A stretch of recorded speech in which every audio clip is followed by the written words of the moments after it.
Bonjour à tous.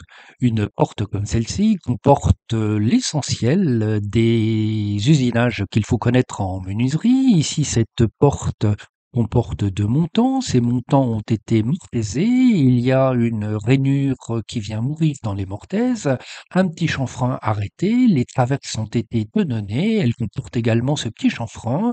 Le panneau comporte une plate-bande et il vient donc s'embreuver dans les montants et les traverses.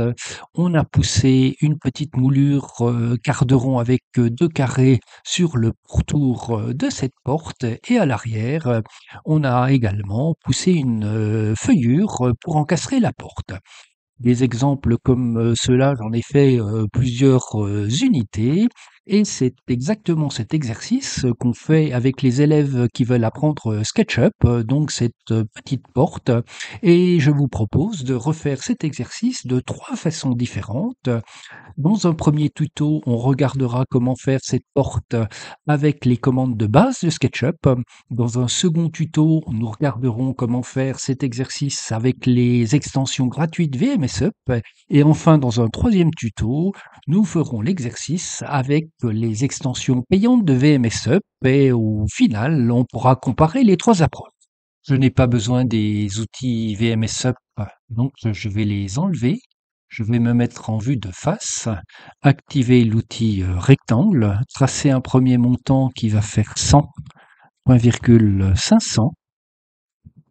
Tout de suite après, je vais faire la traverse, toujours avec l'outil rectangle. Elle fait 300, 100. J'ai donc les parements de mes pièces. Et pour pousser-tirer 30, double-clic sur la traverse, j'ai gardé les mêmes valeurs. Je sélectionne cette partie-là, clic droit souris, créer, non pas un groupe, mais créer un composant. Je crée un composant que je vais appeler montant.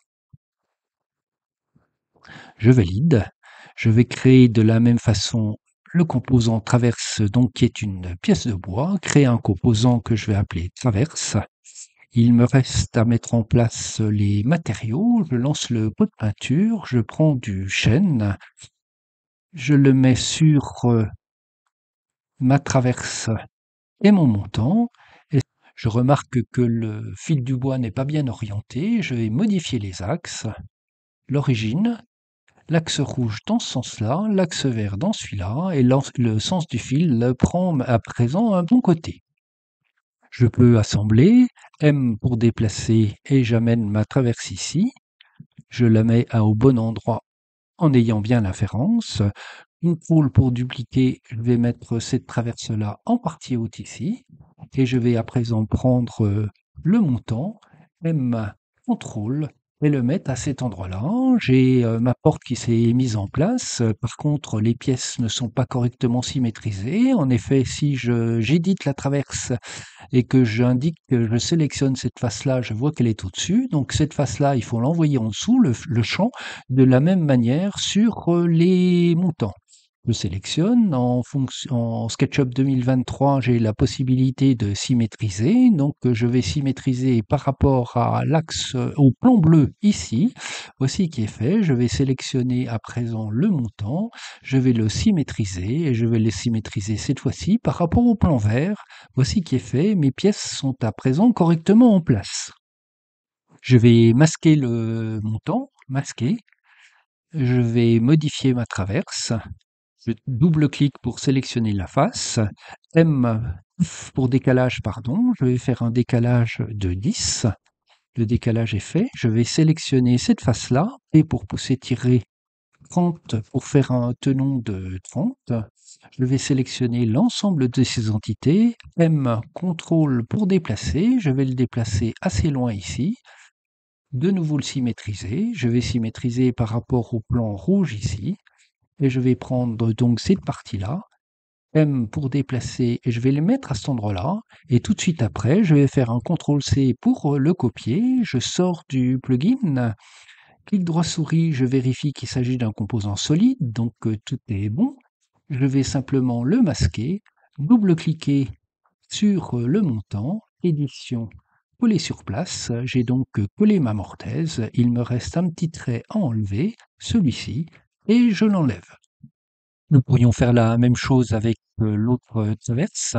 Je vais sélectionner l'ensemble de ces entités, vérifier qu'à l'arrière, cette partie-là n'est pas sélectionnée, et je vais faire M pour déplacer, CTRL pour dupliquer. Je vais donc bouger cette partie-là, forcer suivant l'axe rouge ici, monter, et je sais qu'il faut que je tape 400, je vais taper 400, je vais valider. Ma mortaise est venue en partie haute ici. Si je descends dans la structure ici, je peux masquer cette traversée et vérifier que j'ai fait un copier-coller de ma mortaise de la partie basse sur la partie haute. Si je rafraîchis l'ensemble de mes entités, que je sors de mon mode édition et que je repasse en visualisation rayon X, je remarque que mes 4 tenons et mes 4 mortaises sont à présent faits. On va faire la rainure sur la traverse. Je peux sortir de la visualisation transparence. J'édite ma traverse et je vais dessiner un petit rectangle ici. Donc il va faire 100 par 100 et faire donc un pouce étiré de 300. Je tape 300, le pouce étiré est fait. Si je masque l'autre montant, je remarque qu'il me reste une petite barbette ici que je vais enlever, un petit trait ici qui n'est pas nécessaire, que je vais enlever également, et je fais la même chose ici. Sup. Je sors de mon mode édition, je vais masquer mes 2 traverses et prendre mon montant, celui-ci. Je vais l'éditer. Je vais dessiner un rectangle pour faire ma rainure qui vient mourir dans les mortaises jusqu'ici.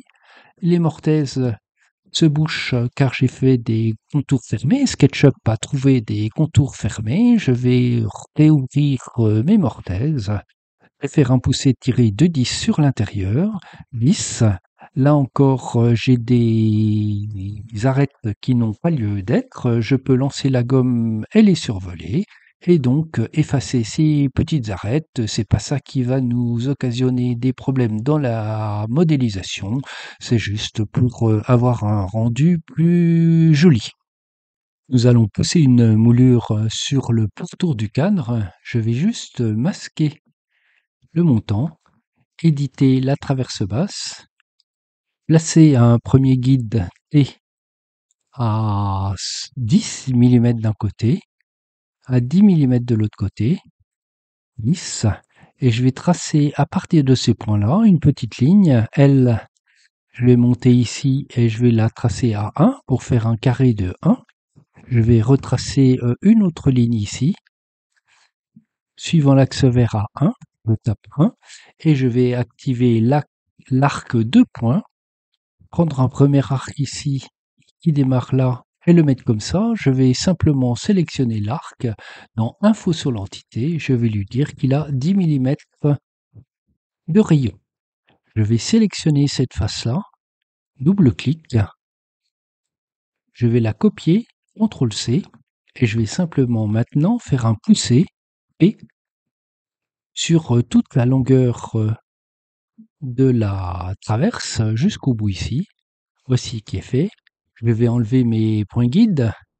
Je vais supprimer, masquer ma traverse, remettre le montant. Double-clic dessus. Clic droit souris, coller sur place. Je vais donc avoir ce point-là qui est fait. Je vais, cette face qui s'est donc collée, je vais sélectionner ces 3 parties-ci avec le retour ici, lancer le plugin Suivez-moi, la commande Suivez-moi, pardon, indiquer la face après avoir sélectionné le contour. L'ensemble du contour est réalisé, de la moulure est réalisée. Je quitte la commande, je réaffiche le tout, et si je regarde, mon quarte rond avec mes 2 carrés, c'est fait sur le pourtour de tout mon cadre. Je vais à présent faire le petit chanfrein arrêté ici. J'édite ma traverse. Je vais mettre un guide à 10 mm, puisque mon chanfrein commence à 10 mm. Je vais tracer une partie verticale ici donc suivant l'axe bleu de 5 millimètres.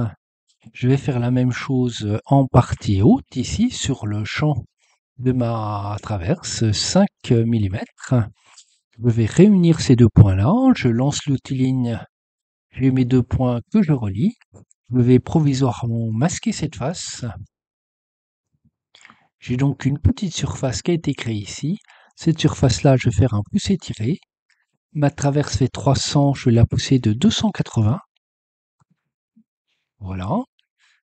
Je vais faire édition, révéler tout. Et je vais simplement enlever cette partie-là.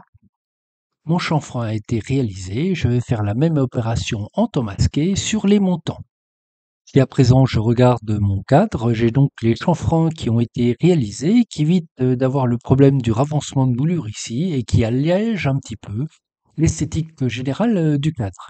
Il me reste à faire le panneau. Je vais faire un rectangle de 320, 1,320. C'est donc un carré.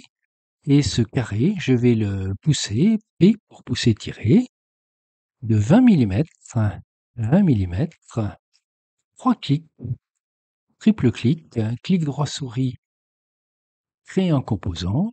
Je vais l'appeler panneau. Je valide et je vais lui affecter un matériau et ce matériau, je vais le choisir en hêtre. Je choisis ce matériau en hêtre. Je peux donc à présent faire la plate-bande. Je vais faire une plate-bande toute simple pour là.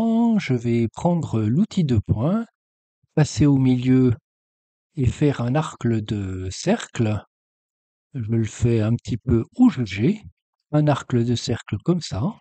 Je vais sélectionner toute ma face à présent. Double clic. J'ai sélectionné donc la face et son contour. Je peux donc lancer l'outil Suivez-moi, indiquer cette face-là. Ma plate-bande est réalisée. Je sors de la commande Suivez-moi. Il me reste à placer le panneau. Je vais passer en visualisation rayon X ou transparence, sélectionner mon panneau qui est ici, M pour déplacer, et je vais le glisser en fond de rainure. Je vois mon fond de rainure qui est juste là. Voilà. Je repasse en vue de face. J'enlève ma visualisation rayon X. Je fais un zoom étendu. Voici mon panneau réalisé. On peut donc voir le résultat.